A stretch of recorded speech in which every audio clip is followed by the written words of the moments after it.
All right, hello everybody, and welcome back to Mark Anthony's Music Picks. Today's episode 154, and as I've been promising for a long time, I have my co-host rejoining me again, Tim Humphrey. Tim, I'm so happy to have you here rejoining me. Tim and I, in the month of December, decided to do a dub techno episode together. We had it planned and scheduled for a day that it was going to snow, so I had named the episode Snowy Day Dub Techno or something along those lines, and then I ended up having to cancel it due to unforeseen circumstances. But I am happy to have Tim with me here, and although it's not snowing today, there is still snow on the ground, so I think we have the vibe set correctly. Tim and I both decided to choose tracks that would be appropriate for wintertime. I know dub techno tracks can have a little bit more of a cheery flavor to them, especially if you start adding some melodic elements here. But I'm guessing with Tim's picks, we probably have some more winterized choices for you. So the format for today's episode, are going to talk about the genre a little bit and talk about each of us why we like it, and then we each brought 5 picks to the table here, spanning really the entire length that dub techno has existed. I guess back to maybe the early 90s is when it first started. So I just said, Tim, just come up with any 5 that you want, and I brought 5, and if I'm just looking at my pile here, they're really just spread out across time. But I think between the two of us, we'll have some really good variety for you here.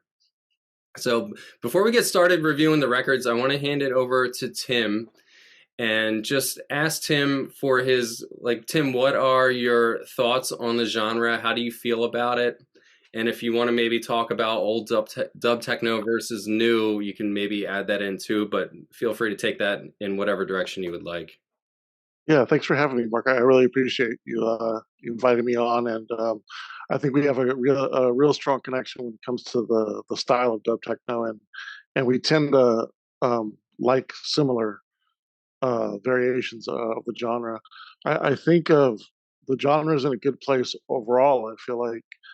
I think it's gotten over. It gets a lot of slack for being repetitive, and I think that's kind of I think that's I wouldn't say it's wrong in a way because it is repetitive, but I think that when you combine it with minimal techno and I think of the genre and the choices that I made to show today were kind of outliers in the genre, and I think ones that are I wouldn't necessarily say they're expanding upon the genre and they're groundbreaking for what they are, but there's just a lot of different styles. Of course, you have house, you have ambient, you have techno, and I think a couple of my picks kind of, I even heard it kind of go into trance and stuff like that, and field recording style, and a little bit more deeper into the ambient stuff, and the genre really expand, and I think it's in a good place.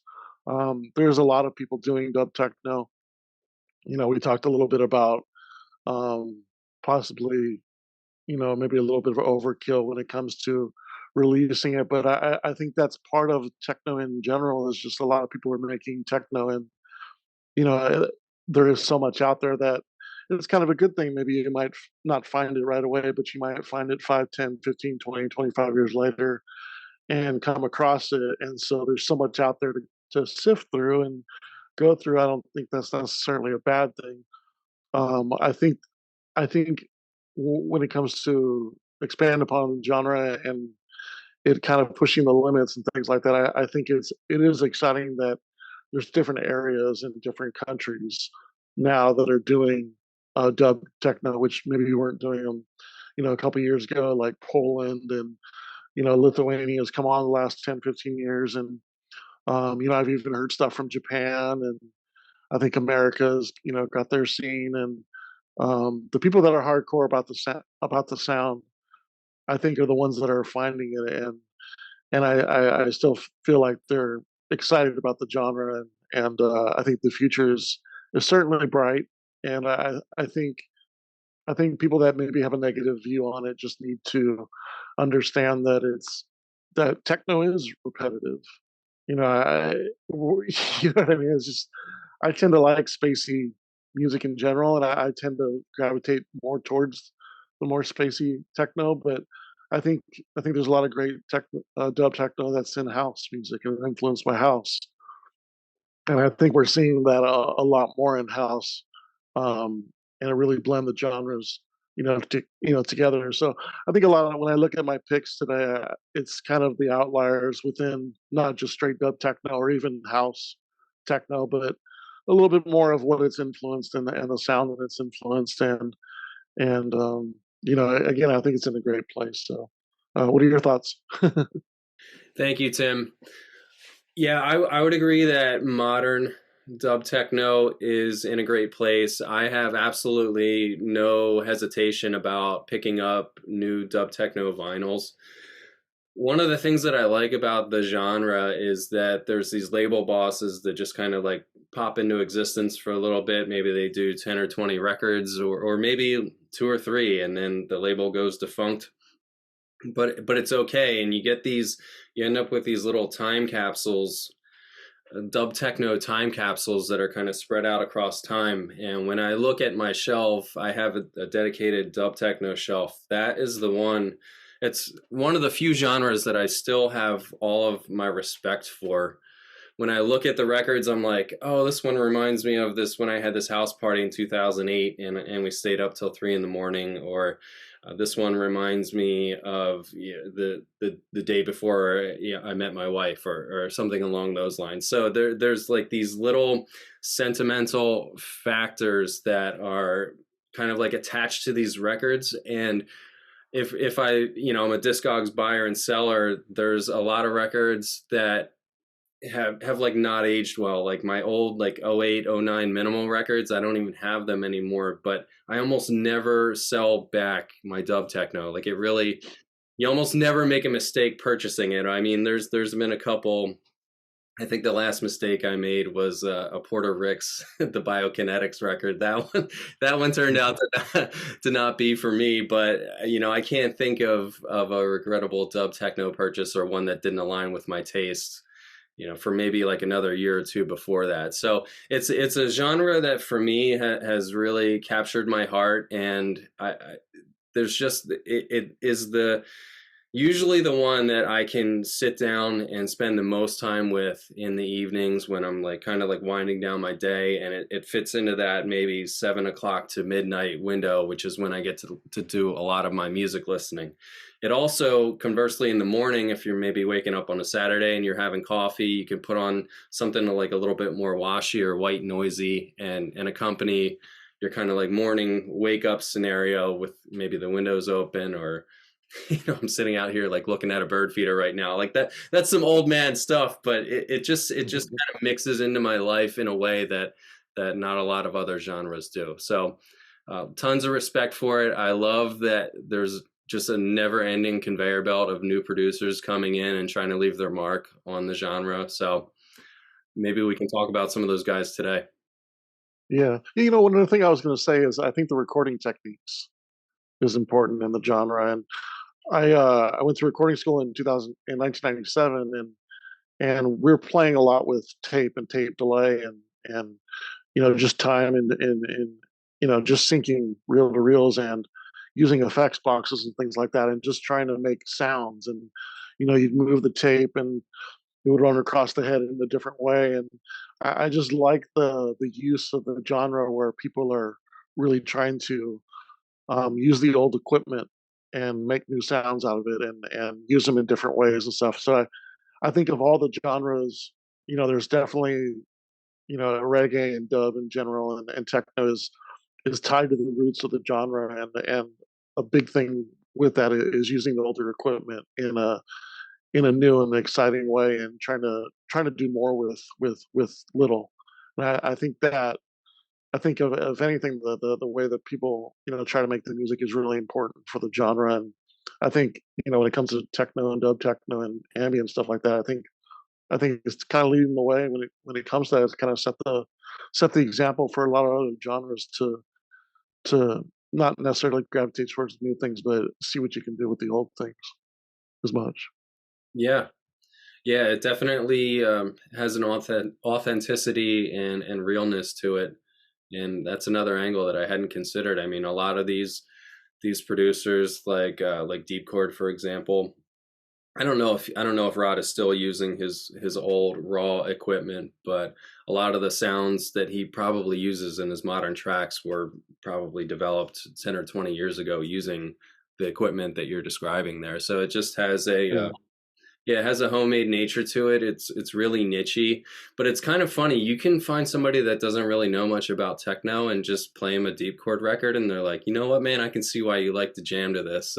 I think it has I think it has a universal appeal. I mean, it doesn't mean that they're going to go out and start buying deep chord vinyl, but I have friends that when they come over, I just put it on in the background and they'll compliment it. So I think it does fundamentally sit with people's mood and just kind of glide you in through like social interactions, and like I said, just like becomes part of your day to day, or at least it is for me.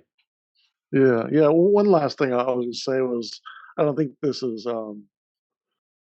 tied to necessarily to dub techno because, but I feel like it really is kind of tied with '90s, uh, how to make a minimal techno groove. I mean, I feel like a lot of times the days in the last maybe like 10 or so years, people make rhythms with sounds and they kind of piece them together in the computer, and it becomes kind of compartmentalized, and people focus on the sounds, and then they play it and they might adjust it from there. Where I feel like with the '90s way, it's more of a machine and it's more linear, and I feel like in a way when you listen to dub techno and just '90s techno in general, and the evolution of that, it feels more like a groove. And I think in a way it kind of teaches younger people that are into techno or getting into techno. I think it teaches the not, I wouldn't say proper, but an old school way to make a groove and how it evolves. And it's kind of hard to explain, but when you compare like a techno song, and somebody made it in the last couple of years, and something that's like dub techno from 20, 25 years ago, Mhm. just the linear way and the way it evolves, and just the minor adjustments can mean so much. It kind of teaches you how to listen. And Mhm. I know that you sound like egotistical or something like that, but when you listen to very minimal things or changes in certain genres, the way Mhm. that people record it and produce it, it lends itself to a less is more just style, and just the Mhm. way it evolves. It's almost hard to explain, but it's just a different way of making a track evolve Yep. in kind of a '90s way versus now, where it's kind of more compartmentalized and more based on sounds and things like that. It's kind of hard to explain, but when Mhm. you listen to it, kind of like what you were saying, you're like, oh, I get that. Oh, Mhm. I can see how this evolved, and it really drags you into the track. I think of no other genre than dub techno where it really takes you in and really kind of takes you along for the ride, like dub techno can. Yeah, I love it. I absolutely love it, which will make it really easy for us to talk about today. Yeah. So on that note, are you okay with starting your first record review? You want to go first? Yeah, you want to go first? Go first. Okay. All Yeah. right. My first Host goes first. Yeah, my first pick for today is this wonderful Echo Chord compilation, which was released in 2022. This is a celebration of the Echo Chord label. Echo Chord, it's, I would say, one of the more mainstream facing dub techno labels. Not to take away from its authenticity, but I think if somebody were searching for dub techno and they were new to it, this would probably be one of the first labels that they would come across. I think that's a pretty fair assessment there, but that does not mean that the artists on there are in any way diminished. They're not. It just has very wide distribution and a very polished look, so it's not exactly underground. I guess the label wanted to celebrate being alive since maybe 2001 or 2002, and had some of their artists come and do a various artist compilation on here. I think it's a great value. This has been sitting in stock on Juno for like 3 years now for like $28, and that's not bad for a triple pack these days. I had trouble picking the track that I wanted. I almost went with the Luke Hess and Jeff Hess track, which I think is called M1, which is like really delicious, but I had to give my nod to Gradu, aka Alexander, who is the label boss of Grayscale and Redscale, for his track, which is called Pacific Lair. If you look at Alex's catalog, especially on Redscale, he opened up the Redscale catalog, I would say, in the first 4 to 5 records with more traditional, I think traditional dub techno sounds. And then as you get into 7, 8, 9, and 10 in the Redscale catalog, he started making heavier beats with a much more like big room techno influence. And if you divide his catalog into traditional and heavy techno influences, this track Pacific Lair for me is the absolute best that he has released. I mean, right from the very start of this track, delicious kick drum and just nice dub techno effects. Anything that's got a duration longer than 8-9 minutes is usually something that I'll give a sample, or I'll give my attention to when I'm sampling, because it's like, when I'm listening to dub techno, I want those tracks to not require me to get up out of my seat as much. So if a producer can keep me engaged for 11 minutes, I'm all for it. So again, this is Gradu with his wonderful, deep, heavy techno track called Pacific Lair.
For my first pick, I wanted to kind of go back to the 90s, and all 5 picks are actually in order of when they came out. So the first one I chose was by 2 guys, Adam Holden and Anthony Cummings, out of the UK, under the name Fish and Goat and Controls.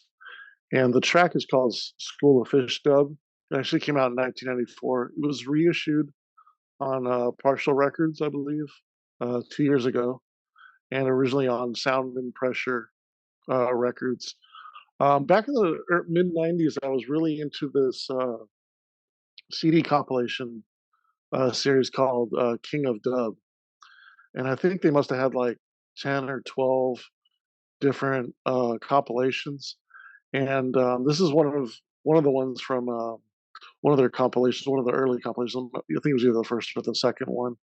The track's called School of Fish Dub, and it's really just, to me, it's even though it's from UK, it sounds like somebody who's into reggae or dub and sort of making it into a techno track. So in a way, instead of I wanted to present it just because it was an example.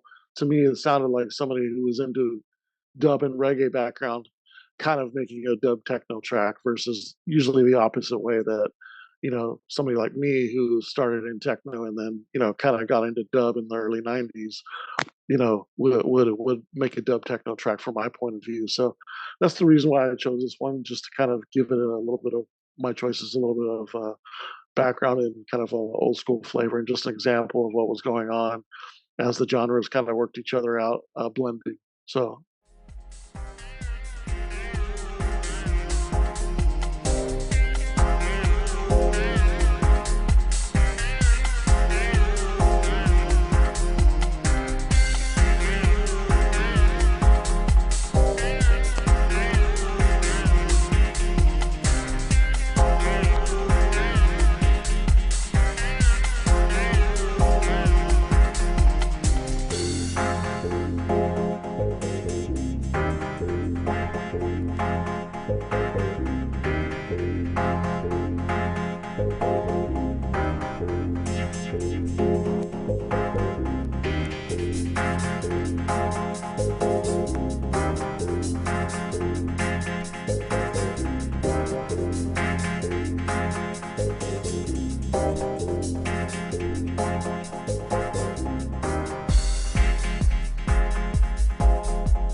Thank you for that recommendation, Tim. And my second pick is this kind of quiet looking one.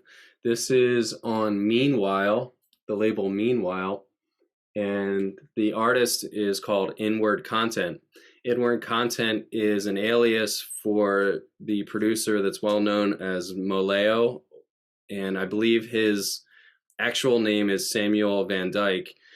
And Inward Content here, he's paired up with another guy named Niels, something with his last name starts with an L. I don't know if I can pronounce that one correctly, but either way, you have a Moleo duo that only came together once and dropped this really dark kind of sci-fi themed dub techno album. The label that it's on that I mentioned, Meanwhile, I think is a dub techno staple. I think if you have a shelf that has Meanwhile sprinkled across it, I think you've done pretty well for yourself. I'm going to show you the cover art here because it's one of those scenarios where the cover art very much matches the vibe of the music here. So you're getting a sci-fi themed dub techno record, and when I look at this, like, this to me is like dark outer space stuff, so of course I gravitate to it right away. And for some reason the imagery here, it reminds me of, if you've ever seen the movie Contact, that's one of my favorite probably my favorite sci-fi movie of all time. Jodie Foster gets in the capsule at the end of that movie and travels through like 3 different wormholes, and right when before she reaches her destination, you see out of the pod this dark alien shape that kind of has lights like this, where it's like you can tell it's alien, but it's ambiguous enough that you're not sure exactly what you're looking at. And then the scene quickly cuts away and she finishes her visit. But that's always what I thought of when I looked at this, I think because I have a very nostalgic attachment to Contact. And my choice on this record, I almost went with Dust. I think if you ask most people what their favorite track on this record is, they'd probably say D1 Dust, because it has like a really nice melodic touch that comes in maybe halfway through the track. But my feature for today is actually called Continuum Mechanics, and I chose this because it has space radio chatter in it, and I feel like that's an underused element in tracks. I can only think of maybe 4 records in my collection that have that sort of like moon Apollo space chatter, where it's like they're in the capsule and they're trying to talk back to home base. There's something about that. If you put reverb on that, it mixes well with the dub techno, because if you think about it, out in space, you're kind of isolated and you're by yourself, and it's extremely quiet and calm, maybe to the point of almost being scary. So I think it puts like a little bit of tension in there. If you listen to Continuum Mechanics, you can't actually make out what the radio chatter is, but you can tell that it's like male voices exchanging information. It probably was sampled from some kind of like NASA recording, but it mixes well with the relatively low key and muddled. It has like a very muddled feel to the track, but I think it really stands out on that album. And as far as that album goes, I highly recommend it. I think it absolutely must have for a hardcore dub techno collector.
So my second pick, I wanted to touch on the minimal aspect of dub, and really this one's more minimal techno than really dub, but I wanted to feature just because it's to me it's part of the evolution of the style. To me, dub techno is very influenced by early and middle '90s techno.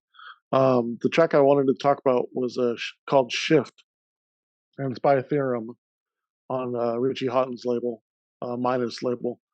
Theorem had a few tracks, maybe a couple releases actually on Richie Hawtin's earlier label, Plus State Records. So they definitely had a close friendship for quite a few years through the '90s. There was a a four EP series he did in around 1998, '97, and one of the tracks is called Shift, and it's featured on one of the four. The reason why I chose this track is, like you said, Mark, any track like around 11, 12 minutes kind of grabs my attention. And this track is very unique. The first couple minutes, and again, the track's called Shift. So you think of, as soon as you start hearing it, you think of driving. It has all these car sounds. And eventually those car sounds become almost like chords in the beat, and it'll be like it almost kind of sounds like Autobahn by Kraftwerk a little bit. You can kind of hear some sounds. Some of the cars are very German sounding. You can definitely hear some VWs in there, and some it's like some bugs and things like that. And eventually the beat starts, and it's just a great opening track for any set that you want to do. And then it kind of wraps up around 7, 8 minutes with this just amazing melody. And you just once the melody hits, it's just like, wow, how did it get from sound effects of cars to an intro and then to this great melody?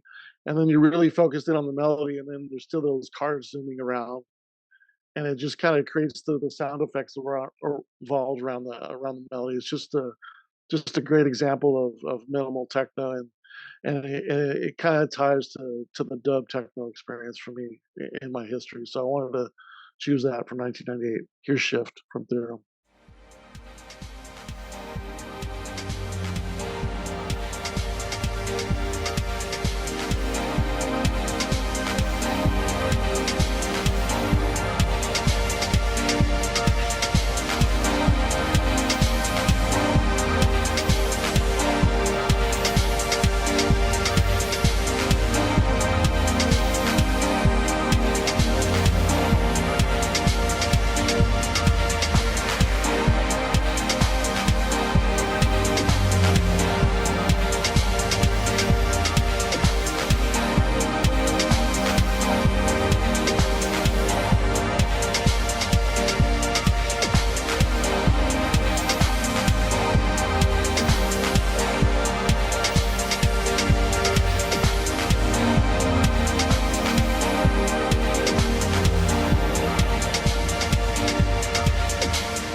I'm going to follow Tim's lead and go out there on a limb. I brought one record that is not really firmly in the dub techno genre, but I actually heard this. I found this listening to a random DJ's YouTube set where he was featuring mostly dub techno. This is from the Wax series. I'm actually going to take this out of the sleeve. As far as I know, this Wax series is up to 8. I have now volumes 1, 7, and 8. And in those instances, I can't speak for all of them, those records brush up against dub techno in a way where you feel like you could mix it into a set or play it in the same evening and have it all feel like it fits together. If you want to get technical about it, maybe there's some reverb in here that makes it sort of dub techno-esque, but maybe big room techno or deep techno would be a better describer for it. But I did want to feature it because the bass line in it is extremely clean. It's one of the deepest like speaker crushing bass lines that I have on my shelf. And it's interesting to see that this actually happened on the A side of record number 1 in the series. Like they came out absolutely swinging. And like I said, although definitely not pure dub techno, this is really one of Shed's best moments.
All right, for my third track, I wanted to touch on the ambient side of dub techno.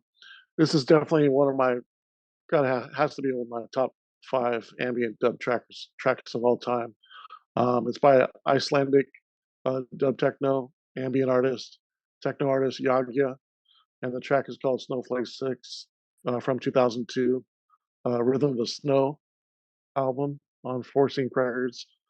I used this track on a mix back in 2002 called Floating Point on Discogs, and the way I presented it in the mix was it was very isolated, and it happened to be the first track that really kind of came to the forefront through some minimal kind of sounds, glitchy sounds, and the way that the melody came in. It seems like everybody who really heard the mix, mentioned that track and became a Yagya fan right away.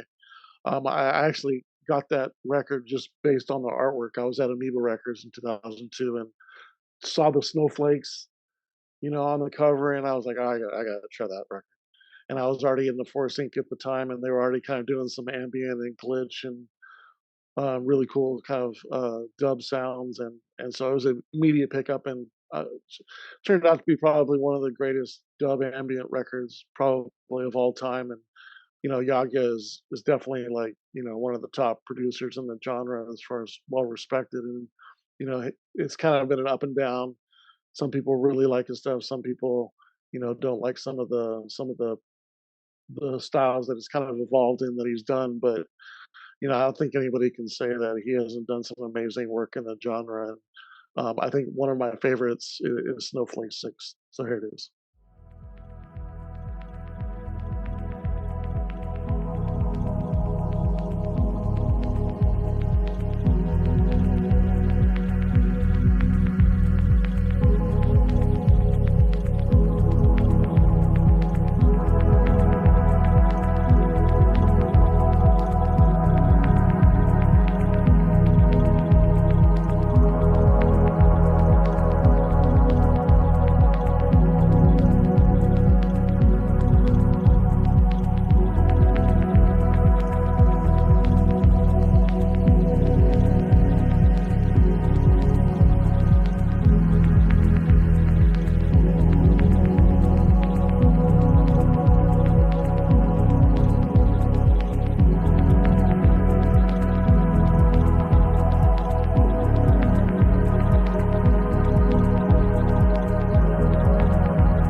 Thank you for that, Tim. And my fourth pick for today is an artist that I do not think I've ever discussed or featured on this channel.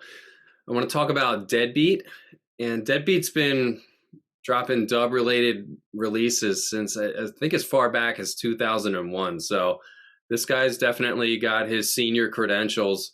And I think it's odd that one of his best albums appeared on Matthew Johnson's Wagon Repair. And what's even more odd about it is the timing of it. If you look at the Wagon Repair releases that were coming out in 2006, 7, 8, 9, it was at the height of the minimal era. And although I absolutely love the cover art for a lot of those Wagon Repair releases, some of them are pretty tough to listen to at this point. And as far as I know, like there's maybe like electro and techno and kind of like odd influences in there. There's not really any dubstep or dub techno records on Wagon Repair except for this one. So somehow Deadbeat just snuck himself into Matthew Johnson's catalog at a very peculiar time in dance music history.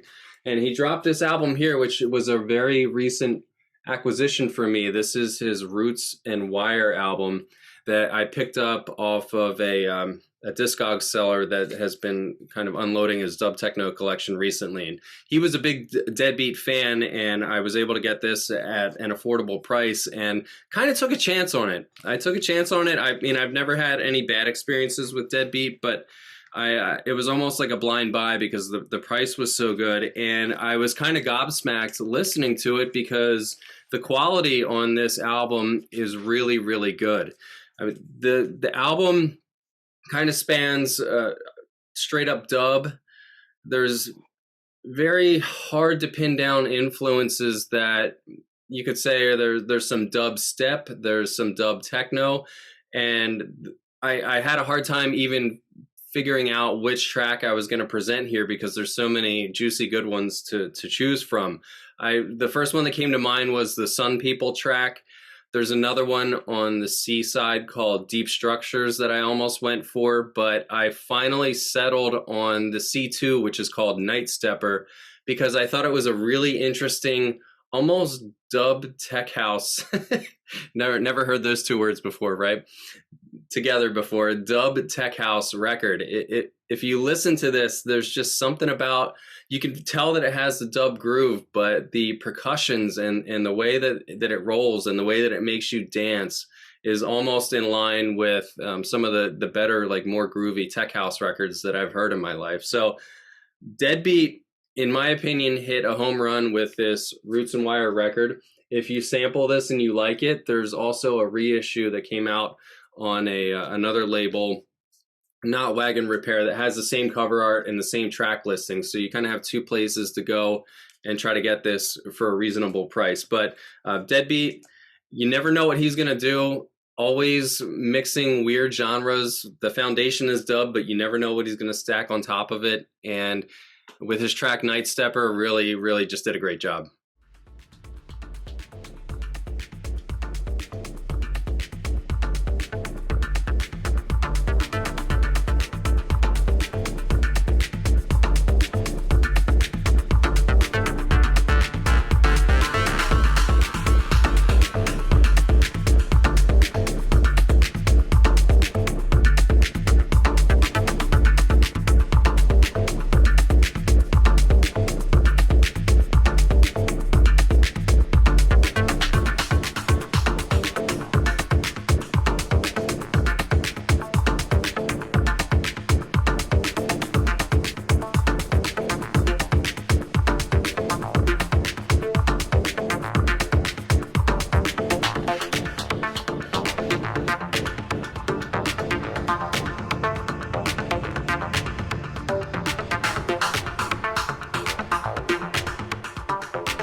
You know, it's funny we never talked about Deadbeat.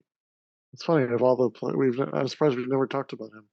I have quite a bit of his stuff too.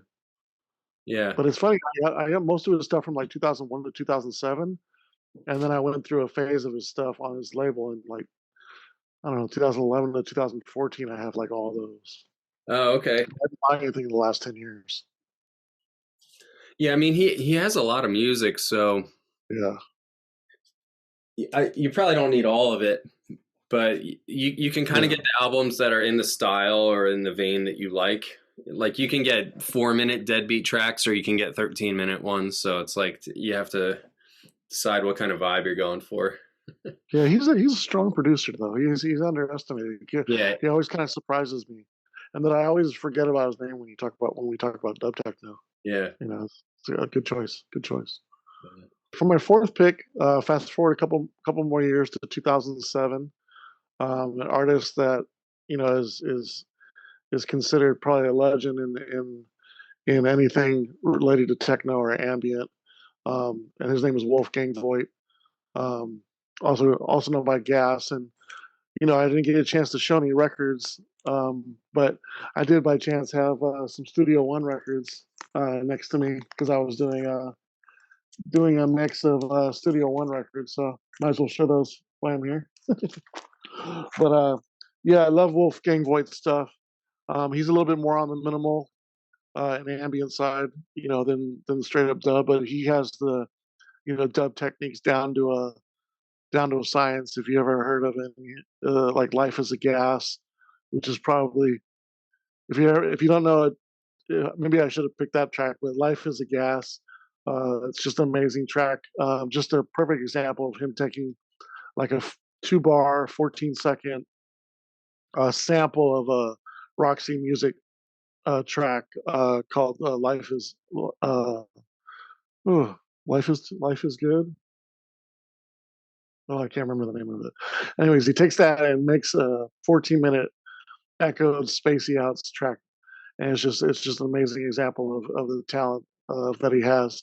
I wanted to choose one of his lesser known tracks, and it's actually off the 2007 pop ambient compilation on his own compact records, and the track's called Notch 1912.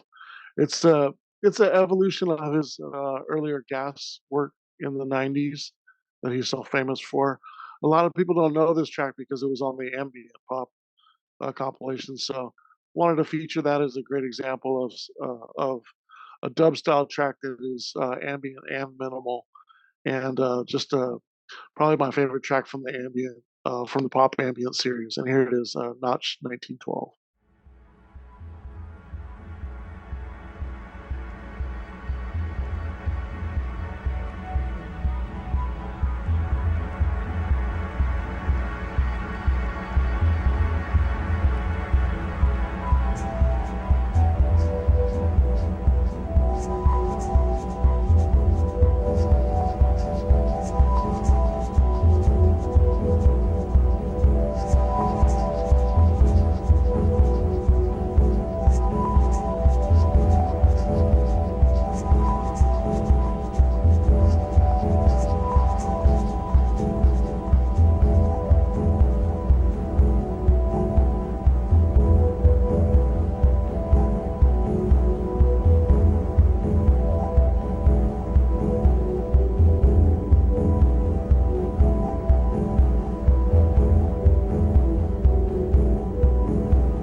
And thank you for that, Tim.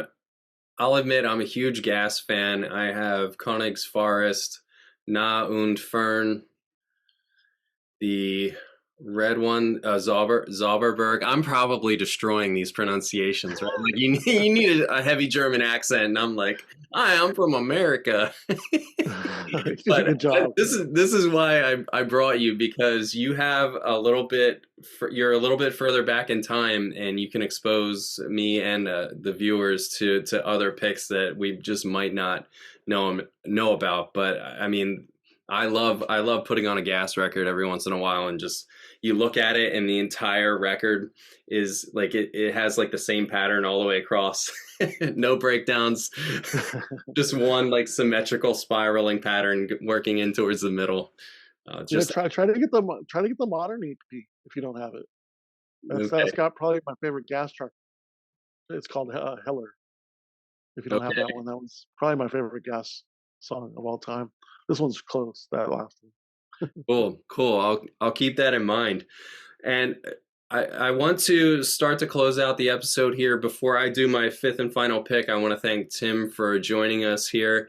Tim, it's been really great talking to you about all of these wonderful records, and these are all a surprise to me. So I'm excited to go and kind of edit this together and see what you came up with.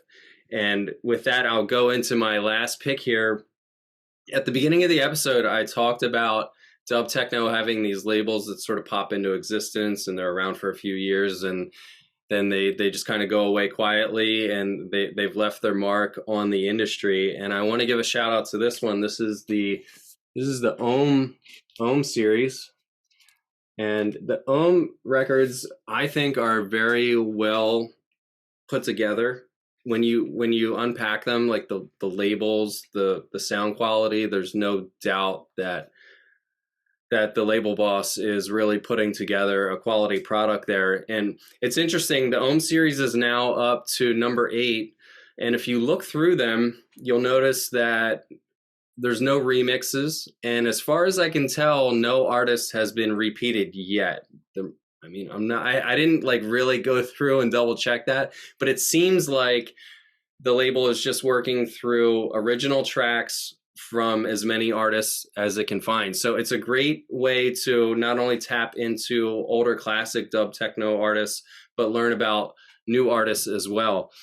And for the Ohm series number 8, I wanted to give a shout out to this producer, Dubrovnik UK, for his wonderful track, Metropolis.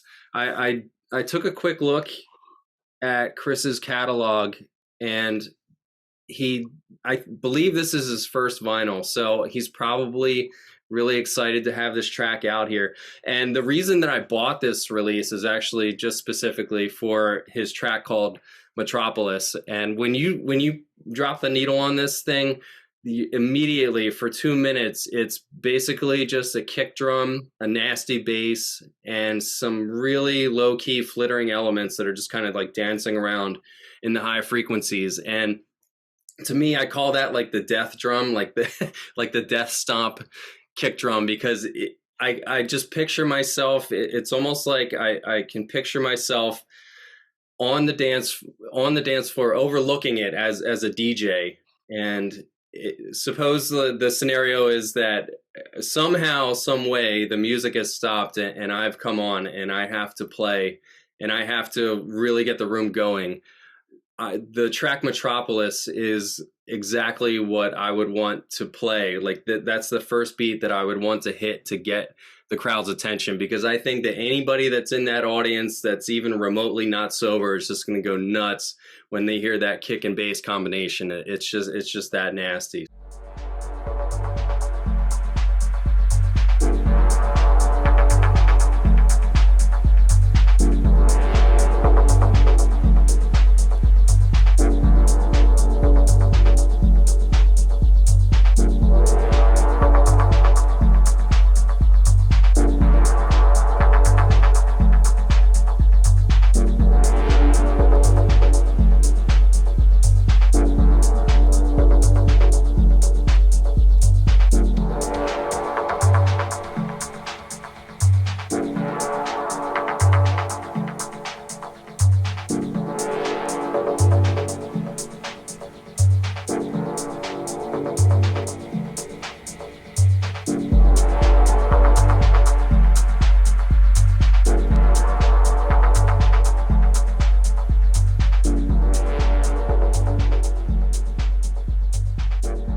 For my last pick, I wanted to choose a recent one. So I think there's some great sounds coming out of Australia. specifically, and one of the dub techno producers that I like a lot. His name is he goes by Nusa Sound System, and the track is called Pirate Radio Part Two. This just came out last month on Grayscale Records out of Lithuania. And the reason why I chose this particular record is you don't hear acid lines too often in dub techno, and I wanted to highlight a track that I felt is kind of pushing the boundaries a little bit, and it's just been out in the last couple of months. So not too much to say else about it. He's a newer producer, really strong producer, does some deep techno and ambient style, and really nice guy. And check out some of his records out of Grayscale. I think you'll definitely like what he's doing.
Again, thanks for having me, Anthony. I really appreciate being on here, Mr. Mark Anthony. Thank you. Back to you. Thank you, Tim. Tim and I ran out of time and daylight yesterday. I'm now recording this little outro the following day. But I do want to thank everybody that hung in this long. Please comment down below and let us know how you feel about the tracks that we presented here. And if anything we said triggered any thoughts for you, just feel free to reply. We love interacting with you. Thanks again, Tim, and that's all for today. Take care.